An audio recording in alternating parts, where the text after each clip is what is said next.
The officer टीमचे धन्यवाद आम्हाला सत्काराचा मान दिल्याबद्दल. हा क्षण आला 16 एप्रिलला 1:30 1:00 वाजता जवळपास रिझल्ट लागला आणि पुढच्या सेकंदाला साहेब झालो. तर त्या एका सेकंदामध्ये 4 वर्षाची पूर्ण मेहनत आणि तो 1 सेकंद आणण्यासाठी ते 4 ते 5 वर्षाची मेहनत होती.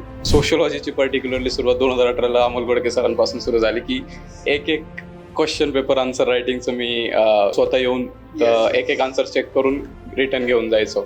इव्हन मला एक आठवतं की एक बुक होतं society and politics polity related. तर सर ते स्वतः द्यायला आले होते मला कर्वे पुत्र तिथे. तर या पद्धतीने आणि त्यानंतरही पुन्हा interview related guidance, mains related, test सिरीजमध्ये गायडन्स. तर हा सोशिओलॉजीचा पर्स्पेक्टिव्ह सरांनी हेल्प केली डेव्हलप करायला आणि नक्कीच त्याचा मेन्स आन्सर रायटिंगमध्ये मला फायदा झाला आणि इव्हन इंटरव्ह्यू रिलेटेड जे सोशल इश्यूज रिलेटेड क्वेश्चन्स होते त्यामध्ये फायदा झाला.